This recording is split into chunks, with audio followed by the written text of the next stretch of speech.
Haryana youth Congress के अध्यक्ष दिव्यांशु बुद्धिराजा हमारे साथ मौजूद हैं। हरियाणा प्रभारी दीपक बाबरिया से उन्होंने कांग्रेस मुख्यालय में मुलाकात करी है।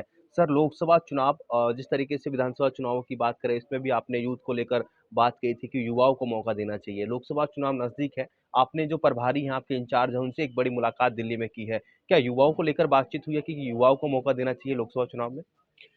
देखिए, हमारे प्रभारी हैं, उनसे रेगुलर हमारी मुलाकात होती रहती है संगठन के अगले कार्यक्रमों के लिए, क्योंकि अब चुनाव सिर पे हैं।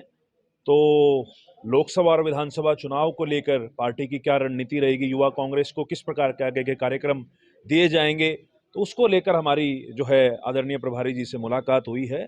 और बिल्कुल पार्टी स्तर पे हम भी ये मांग रखते हैं कि जो भी हमारे साथी, काबिल साथी हैं, जो जमीनी स्तर पर मजबूत हैं, उन्हें बिल्कुल उनका हक दिया भी जाना चाहिए।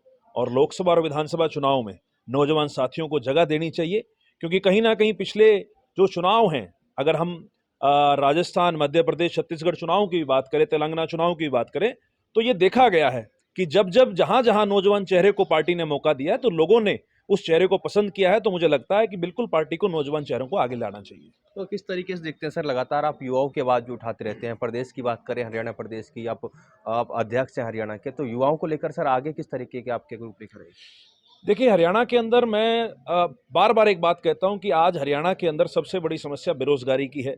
आप चाहे इसको राष्ट्रीय मुद्दों की अगर बात करूं, चाहे अग्निवीर योजना की बात करें, जिस पर लगातार राहुल जी भी आवाज उठा रहे हैं, और अगर मैं प्रदेश के मुद्दों की बात करूं, तो मनोहर लाल खट्टर जी को मैं ये वादा याद दिलाना चाहता हूं। 2023 के अंदर मनोहर लाल खट्टर जी ने यह वादा किया था कि 31 दिसंबर 2023 तक हम 60,000 सरकारी भर्तियां पूरी करेंगे। आज 2024 का भी जनवरी का महीना भी लगभग जो है खत्म होने को आया है, लेकिन आज भी वो जो भर्तियां हैं वो ज्यों की त्यों पड़ी हैं। भर्तियां ना पूरी करना और उस पर भी ब्लेम विपक्ष का लगाना, ये मनोहर लाल खट्टर जी की खासियत है। हम तो सरकार से यही उनसे अनुरोध करते हैं, खट्टर साहब से, कि आप अपने वादे के ऊपर खड़े रहिए।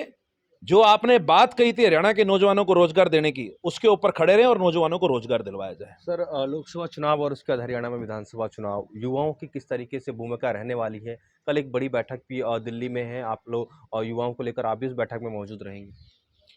देखिए, बिल्कुल बतौर कांग्रेस के युवा संगठन होने के नाते मैं बड़ी जिम्मेवारी से ये बात कह रहा हूं कि अग्रणीम संगठनों में सबसे महत्वपूर्ण जिम्मेवारी हरियाणा युवा कांग्रेस की रहेगी। और इन चुनाव में, क्योंकि हम ब्लॉक स्तर पर, बूथ स्तर पर हम लोग काम कर रहे हैं, हर विधानसभा में प्रत्येक बूथ पर नौजवानों को जोड़ने के लक्ष्य से हम लोग काम कर रहे हैं।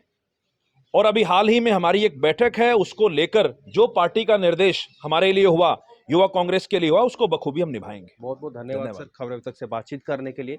तो ये थे हरियाणा यूथ कांग्रेस के अध्यक्ष दिव्यांशु बुद्धिराजा, जिन्होंने आज हरियाणा प्रभारी दीपक बाबरिया से मुलाकात की है। जिस तरीके से यूथ को लेकर ये मुलाकात हुई है कि लोकसभा चुनाव की बात करें या फिर हरियाणा में 2024 में जिस तरीके से विधानसभा चुनाव है, तो जो काबिल युवा हैं उनको मौका दिया जाए, इसको लेकर उन्होंने अपनी बात प्रभारी दीपक बाबरिया के आगे रखी है। मेरे सहयोगी लक्ष्य के साथ राजा पटेल, दिल्ली। खबरें अभी तक।